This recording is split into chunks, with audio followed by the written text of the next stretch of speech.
Siempre pensé que vivir en un barril era lo peor que podía pasarme. Hasta que conocí lo que había fuera de la vecindad. Yo era inocente. Inútil, diría don Ramón. Tonto, diría doña Florinda. Pero esa inocencia se fue la noche que todo cambió. Esa noche no podía dormir. El estómago me gruñía como un perro rabioso, y mis tripas parecían querer devorarme por dentro. No había comido nada en todo el día, y la fonda de doña Florinda ya estaba cerrada. Caminé entre las sombras de la vecindad, buscando algo, lo que sea. No sabía que lo que iba a encontrar era sangre, muerte y dinero. Vi la reja que llevaba al callejón trasero del barrio abierta, lo cual era raro. Siempre estaba cerrada. La curiosidad me empujó. Caminé con pasos lentos, el piso mojado olía a humedad, a orina, a desesperación. Y entonces lo vi. Había un hombre en el suelo, desfigurado, con el rostro completamente aplastado como si lo hubieran golpeado con un ladrillo una y otra vez hasta convertirlo en masa. Sus ojos aún abiertos, como si me observaran, como si quisieran decirme algo. Pero no decía nada. Su boca solo era un hueco rojo lleno de dientes rotos y sangre coagulada. Y a su lado, un maletín. Lo tomé con manos temblorosas. Cuando lo abrí, casi se me caen los pantalones del susto. Estaba lleno de fajos de billetes. Mucho más dinero del que había visto en toda mi vida. Mucho más de lo que don Ramón debía de rentas. Pero no me dio alegría. Sentí frío. Como si alguien me respirara en la nuca. Miré a todos lados. Nadie. Solo el cadáver, inmóvil, aún tibio. Lo dejé ahí. Y corrí con el maletín hasta el barril. Esa noche no dormí. Lo escondí. A la mañana siguiente, me fui al mercado y compré pan, tamales, dulces. Por primera vez en mi vida comí hasta reventar. Y nadie sospechó nada. Pasaron los días. Pensé en entregarlo, pero una parte de mí decía: ¿y si no lo extrañan? Empecé a gastar. Me compré ropa nueva. Un radio portátil. Y cada vez que alguien preguntaba, decía que un señor rico me lo regaló. Todos me creyeron. Incluso el profesor Girafales me felicitó por mi nueva responsabilidad. Pero el dinero no duró. Y cuando se acabó, fue cuando conocí a Marco. Lo encontré en ese mismo callejón.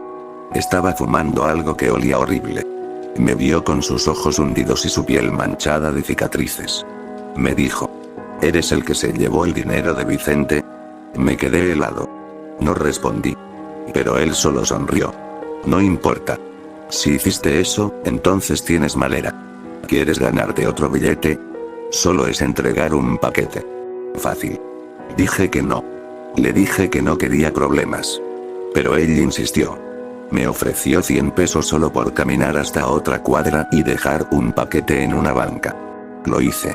Sin pensar. Sin mirar. Y cuando regresé, el billete ya estaba en mi mano. Esa noche, vi en las noticias que en esa banca encontraron a un niño muerto con espuma en la boca. El mismo lugar, la misma hora. Vomité toda la cena. No dormí. Me sentía como si hubiera matado a alguien. Pero al día siguiente, Marco volvió. Y esta vez me ofreció el doble. Y lo hice otra vez. Y otra. Y otra. Y cada vez, menos miedo sentía. El horror se volvía rutina. El olor a sangre era como el de los tamales rancios que venden los domingos. No sabía que había cruzado una línea. Una de la que ya no iba a poder volver jamás. Con el tiempo, dejé de ser el chavo del barril. En la vecindad comenzaron a verme diferente.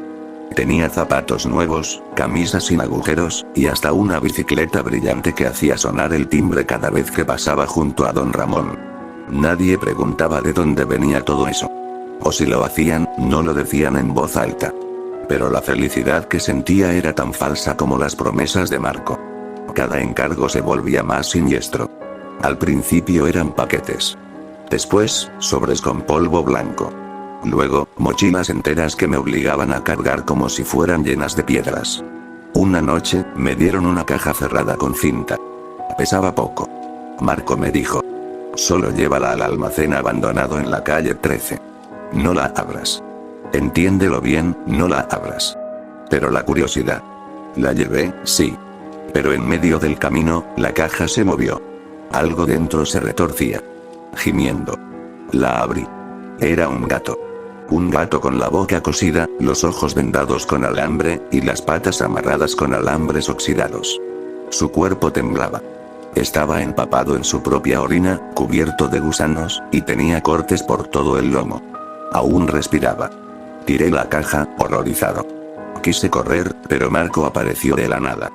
Me dio una bofetada tan fuerte que casi me hace ver estrellas. ¿Quién te dijo que la abras? Escupió, con los dientes manchados de tabaco. Intenté disculparme, pero no sirvió.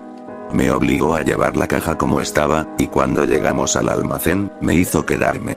Ahí, entre luces rojas y olor a carne podrida, vi como 3 hombres enmascarados sacaban al gato y lo colgaban de una cuerda. Uno de ellos, riendo como un loco, le prendió fuego mientras otro grababa con un celular.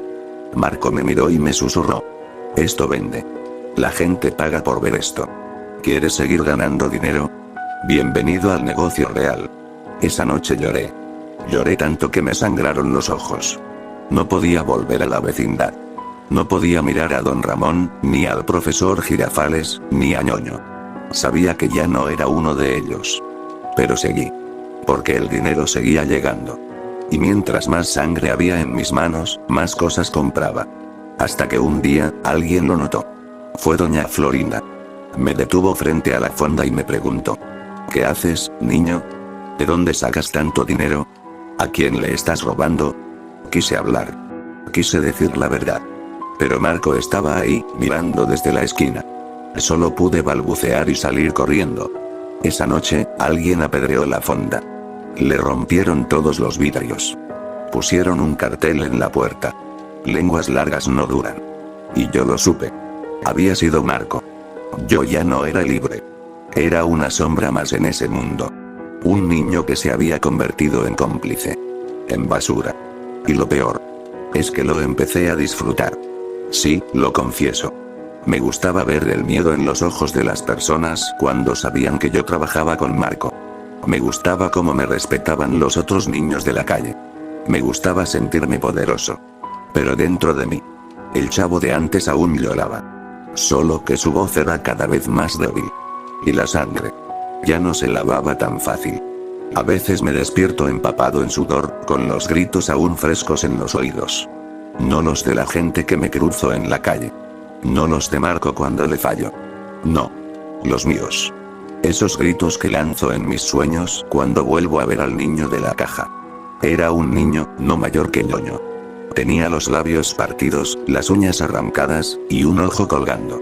Estaba desnudo, encadenado en un sótano húmedo, y lo usaban para los vídeos. Esos vídeos que Marco vendía a hombres con trajes que jamás pisaban el barrio. Yo no lo sabía. Yo no quería saberlo. Pero fui yo quien lo entregó. Una vez más, solo era un paquete. Solo tenía que empujar una carretilla y dejarla frente a una puerta. Cuando el hombre abrió, escuché algo. Algo que se retorcía, que gimoteaba. Pensé que era un gato más. Pero cuando vi los ojos del niño, suplicando sin palabras, me paralicé. No pude seguir. Corrí. Lloré. Me escondí bajo el barril. Me tapé los oídos con las manos. Pero las voces seguían. Las caras seguían. El niño seguía. Su respiración aún me visita por las noches.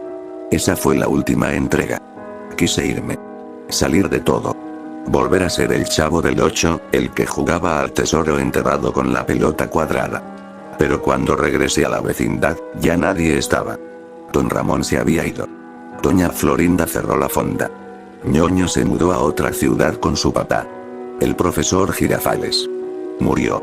Nadie sabe cómo. Solo encontraron su cuerpo colgado en el aula.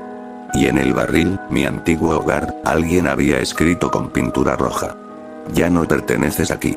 Fue entonces que entendí. No tenía a dónde volver. La vecindad me había dejado atrás. Y yo ya no era un niño. Era un monstruo.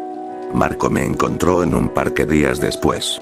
Tenía una nueva oferta. El negocio va a crecer, chavito. Tú vas a ser mi mano derecha. El que filma. El que decide. Pero yo ya no quería más. Le dije que no. Y él me rompió la cara. Literal. Con la culata de una pistola.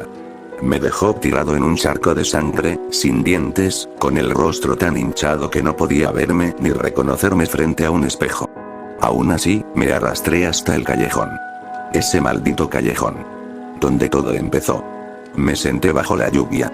El agua lavaba mi sangre como si intentara limpiarme, pero era tarde. Me miré las manos. Temblaban. Estaban frías. ¿Era miedo? ¿O arrepentimiento? No lo sé. Solo sé que saqué la navaja que Marco me dio hace meses. Esa que usaba para cortar los paquetes. La miré, larga, oxidada. Pensé en el niño de la caja. En el gato. En el maletín con dinero. Pensé en la risa de la bruja del 71, en las bofetadas de doña Florinda, en los insultos de don Ramón, en los gritos de ñoño. Pensé en mí. Y en lo que ya no era. Apoyé la navaja en mi muñeca. Corté. Y luego corté más profundo. La sangre salía caliente, rápida, sin freno. Me sentía aliviado. Liviano. Todo se volvía oscuro. Pero antes de cerrar los ojos, creí verlos. A todos. A don Ramón. A ñoño. A la vecindad entera. Sonriéndome. Perdonándome. Y por un momento. Volví a ser el chavo. Ese que solo quería una torta de jamón. Ese que jamás debió salir del barril.